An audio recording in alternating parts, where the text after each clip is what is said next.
This food truck fire safety video is meant to show you some of the safety measures currently being used in California. While some of these standards may be a little stricter than you're used to, we'd like to show you the very highest in standards they currently use when building trucks. Hi, I'm Matt Geller. This is Richard Gomez of AA Cater Truck. We're going to be talking about fire safety in food trucks and what you should be looking for when you're permitting a food truck, including propane, ANSEL fire systems, fire extinguishers, chassis, tires, gross vehicle weight, floors, and everything relevant to fire safety in the food truck industry. Let me start it up. You're going to start this thing up? Yeah. All right. It's a big Ford chassis. What's the model on this? It's an F59. It's a V10. It's important to know what you're dealing with under every food truck and how the whole system of the truck promotes fire safety. Here at AA, they like to mount propane in a very safe spot, and I'll let Richard explain the ins and outs of propane mounting. We have been mounting our tanks in between the wheels. The reason for that is you eliminate the chances of having a rear impact, or when you're driving out of a steep driveway, for the tank to bottom out. This is the perfect area. It's away from your clients. So if somebody's smoking on the other side, but they're not supposed to, but if they are, this is away from the service area. Second thing is, the muffler canister is right on the other side. It's a good place, a good distance in between each other.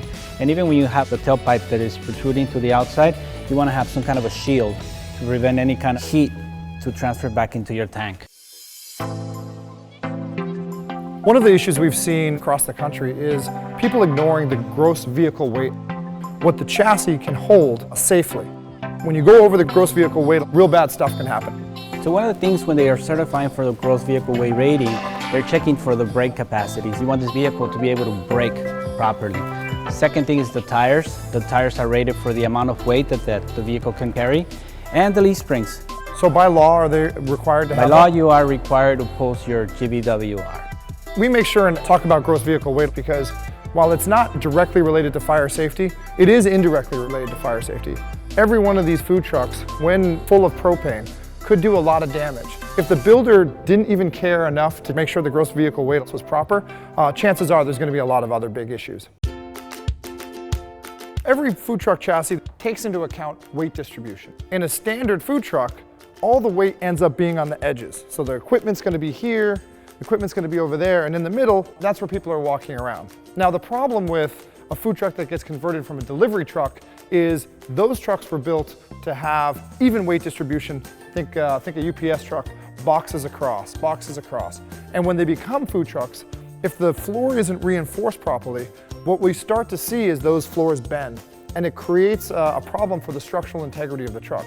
Now, depending on where the propane tank is, that structural integrity issue could be a fire safety issue. So it's important when you're looking over a truck for a permit that you take a look and see if the propane lines are going to be disrupted by a lack of structural integrity. What some manufacturers are doing is they're using wood as a separation between the chassis and the body. So that wood that you're washing every day gets penetrated with water, you'll start to decompose, and then it's going to give, and that's when you have, trucks just siding out. So when you're building for other municipalities throughout the United States and really throughout the world, do you always make sure that you're following the local regulations? That's correct. When a customer comes in from a different state or a different municipality, even a different country, we ask them to reach out to their local enforcement agency and try to get a package. We turn around and read that package, interpret the package, and then reach out to that municipality. We submit a plan to them, and we make sure that they're going to be okay when we're submitting. This way, you're not surprised when you take your truck for inspection, and all of a sudden you got a truck that's completely built wrong, right? Yeah, right. So we're going to be taking a look at a chassis that just got in a box. Yeah. In order to paint the truck completely and seal it, we build the body separated from the chassis. So do you put the propane in before or after you've put the body on? After. So that way you can properly run the lines and make sure everything's sealed correctly. Correct. We mount the floor of the truck directly to the chassis, and then we use that structure to be able to mount our tanks under there. Oh, I understand. The chassis is manufactured so it has a swivel. So as you're driving, your suspension is taking some of that swivel, and you don't want that friction to be transferred back to your tank. So that's why you want your tank to be able to mount rigidly to the floor. Gotcha. But at the same time, you want to be able to protect it so it's not going to dangle loose. Right. The thing that a lot of people don't think about on a truck is just all the vibration. How do you deal with pumping propane from a tank to all your equipment? Because the truck's moving like this. Right, or like this, right? Right. You have your suspension. But you just have one pipe coming all the way across. We break it by using a flexible connection right at the center of the wheelbase. If you have your torsion of this pipe, it allows the pipes to move anywhere and allows the back of the pipe to move anywhere, and that flexible connection allows that movement. Even though it moves around a lot, things aren't breaking, snapping, cutting. We undercoat the pipes to prevent water or snow. That undercoat they use in wintry places like Minnesota to protect against salt and water damage. It's great. So here we've got the propane tank. This is an underbelly tank. How big are these? This is a bigger truck, so this tank is 40 gallons. It's mounted directly to the floor of the kitchen. It's not supposed to have any movement. Another thing that you want to have is the regulator has to be mounted directly to the tank. Right after you come out of your propane regulator, you have your fire suppression shutoff valve. You put it right before it gets to the actual feeding of propane into the equipment. That's one of the things that you want to do when you have a fire, eliminate the fuel. And then the second thing that you want to do is to kill all the oxygen out, and that's what the ANSEL solution does. The tank itself has some gadgets so you don't overfill it. You have to know that propane tanks, max fuel is 3/4. After 3/4, the tank will start to freeze up, and if you continue to pressurize it and the gadget's not working, then you could blow up the tank. So it's definitely dangerous, stuff that people should know. Education's a big part of this. So a propane tank like this, the operator doesn't have to turn this on and off. Right, that's one of the advantages of having an auxiliary fill is so that the customer doesn't have to come in and twist fittings and then twisting them back on, which could be another place where you could have a leak. In California, the propane station is usually a person that's been trained, but as you get across the United States, you should be trained yourself. How long will this propane tank last? The tanks are supposed to be recertified every 10 years. Okay. So most commissaries have their own propane station. Most trucks run on propane. So ensuring that it's very well marked, no smoking, and is protected from vehicles running into it. That propane station is completely protected, even if a food truck hit that going 30 miles an hour. And so we want that to be one of the things that fire departments look at throughout the nation as kind of a standard operating procedure. These are important for every commissary to have, but it's also important that they remain protected.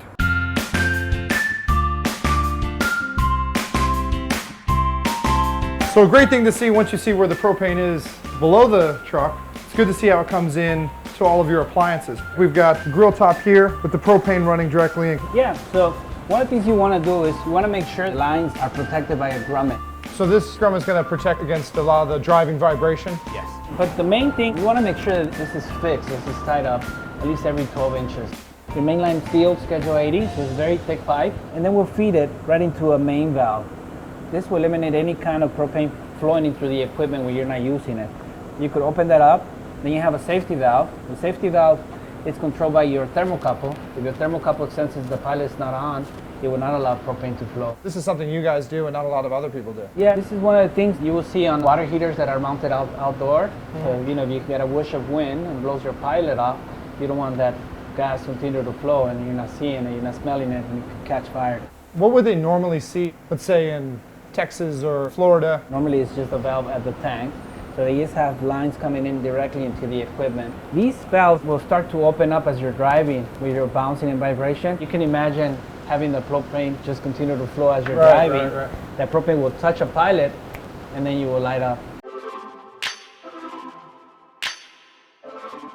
This particular setup, we have what we use in restaurants, which is just an open burner and a char broiler.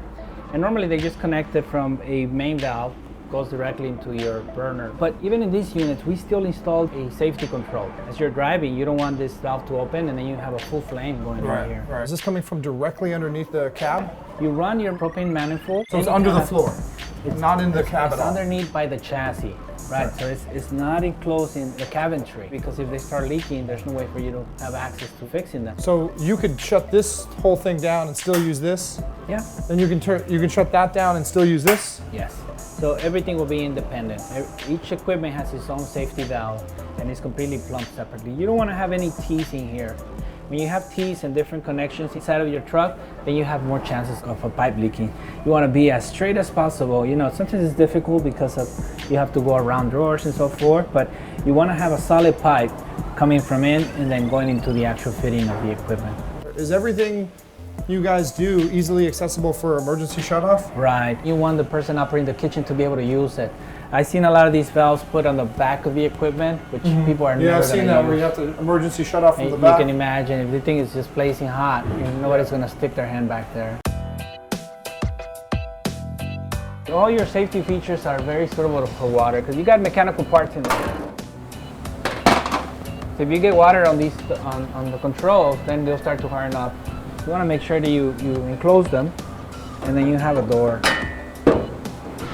And then you have instructions, so people can follow instructions and know how to turn on an equipment. Right. So if the fire department comes out, they know exactly what they're looking at, how to shut stuff off. One of the most important safety features on any truck is the ANSEL fire system. Now, a lot of the old trucks only have a K class or a B class, hopefully both, fire extinguishers. But the newer trucks now have ANSEL. How long have you guys been doing ANSEL here at In 2001, California started pushing for us to install the ANSEL system. We have been installing ANSEL systems on every truck since then. It doesn't matter where they're going. Great. So, I mean, the ANSEL system is similar to an ANSEL system you would see in a restaurant. Yeah, it's exactly the same, and the same principles apply. So if you have a fryer, you want to have a 3N nozzle. It pretty much dictates the amount of chemical that is going to go into this, and it's rated that it's going to be able to turn a grease fire off. So any grease fire that comes out of this system, that nozzle is specially designed for that. Right. You can activate manually, and it also have fusible links. So if the system gets overheated or you forget to turn something off, something catches fire, the fusible link will melt, and it will activate the system. So where's the manual ANSEL turn on? It's always on the opposite side of the equipment and right by an exit. So as you're walking out of the truck, you can turn around and just pull it, then continue to exit the truck. And so you have your chemical solution. We make sure that we fasten this tank. As you're driving, you don't want to agitate the tank. It has a burst disc right at the top. And with the agitation, you could agitate it and burst the disc. So this looks like a pretty complicated thing. I mean, how often does this have to get looked at? Every 6 months. A certified ANSEL Certified inspector? professional role. Right. So they have to come in and say your ANSEL's still safe and okay for use. Yeah, in some states we're actually seeing some of the customers that are taking this balloon out, you know. So what is it? Can you explain the balloon? When the system is not installed properly, you have this agitate and burst the disc and then have the system fire itself. So when you say burst a disc, they're actually bursting the thing that's blocking the chemical from coming out? Correct. And so it just moves around and blows up? Blows up and it will activate and it'll start siphoning liquid over to your flow. Gotcha. So some of the operators are actually taking this stuff out, deactivating the system and then activating the system again. They're not supposed to be doing that. Yeah, because they're not certified. They're not as certified. They don't do something right, and when you best needs the system might not activate. But even for you, once you're all done setting this up, the ANSEL professional is still the one that's got to come out and certify that you did it right. Right. So even after us installing it, we still get a third-party certified bonded inspection that comes in and certifies the installation is done proper, and it'll bond it for 6 months, right? And then after that 6 months, it's up to the customer to go out and get it recertified again. I understand. Now, one thing that we see here is this thing. I consider to be one of the most important things for safety on a food truck, because sometimes stuff might happen. So there might be an engine explosion or engine fire. This allows at least people to get out, at least have an opportunity to escape as best they can. Secondary emergency exit is always a plus. We're doing it for every truck, and people like to see it. Not a lot of the states are enforcing it, but when they see it, they're not opposed to it, and they're actually accepting it. So here we have the box. They've taken the chassis, they've put a box on it, but before they put any kitchen equipment in it, this is what it looks like. You can see that this whole structure they've built to put on the chassis. It helps with rigidity, and it helps create the frame that they're going to mount a lot of the things to it, like a propane tank and propane lines. The structure is reinforced with cross members. You can see how the truck moves together as a one unit. One of the first things you can see is a generator compartment. Now the great thing about this is this alleviates the need to put a generator right on the sidewalk and plug in, creating more noise and more hazard from a public safety standpoint. The generator compartment is completely sealed all around. You want to eliminate fumes from coming in. Can you imagine the CO2, carbon monoxide, coming in and poisoning people, you know? Right. Want to So be able this to is, kill that too. how big of a generator will this hold? This is going to have a 20 kilowatt generator, Right. a diesel generator. And it's going to be, the truck is going to be completely self-contained. So this diesel generator, where is the exhaust going to come out of? The exhaust is going to come out to the driver's side. Are you going to have a place to fuel the diesel generator from the outside? The generator is plugged into the tank of the truck. As long as you have fuel on your tank. Oh, Yeah. I see. Yeah, so you don't have to fill it up directly into the generator. Could you do the same setup with a gas generator in a gas truck? We don't like to use gas engine on generators because they run very hot. Okay. And the heat can bleed into the cab and also dangerous? You have to completely enclose the generator. So you have a gas generator completely enclosed. And very hot. And very hot. And that could be a fire safety issue. Not only fire hazard, but it also wears out the generator a lot quicker. Oh, because it can't dissipate heat. Right. Gotcha. So the diesel generator is actually pulling diesel fuel from the tank of the truck. Right. Great. So as long as you keep your tank full, you're fine. You're fine. Correct. And it avoids you from having to go and put in, fuel right on top of the generator. It's a very hot generator, and you catch another fire. Obviously, all food trucks use generators, but a lot of times you see generators just kind of sitting on the street. How's this work? You want to make sure that you pick the right generator. You want to make sure that it's certified to be mounted in a truck. Right. If you pick the wrong generator, then you can have a fire hazard right under your truck. All the ventilation is done through the bottom. Is this the emergency shutoff valve as well? Right, so this is just the main valve. If you wanted to repair the generator, you want to be able to kill the flow of propane going into the generator. Pretty much just switch the valve off. The generator is designed so that you can maintain it where it is. You pull the cover out to be able to drain your oil out. You have your filter on the bottom. You have your spark plugs and your air filter. Something I've seen has been electrical fires. I mean, why does that happen? Yeah, the problem is that people are using extension cords instead of actually using the right conduits. The type of conduit that we use from here to the box is a waterproof sealed conduit. First thing you want to ask a manufacturer is is your installations done by code, meaning the National Electrical Code or depending what you're looking at.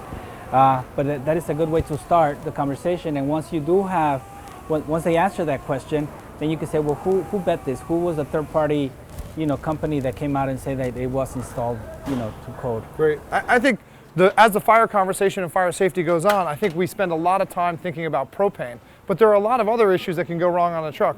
Electrical, where the gas tank is mounted, is it an old truck that hasn't been serviced in a long time? And so all these things have to be taken into account when a fire department is looking over a truck. All right. Thanks for watching this video. We'd like to thank AA Cater Truck for helping to show you some of the food truck fire safety features that they currently use when building trucks. If you'd like to get more information from the National Food Truck Association, please visit us at nationalfoodtrucks.org.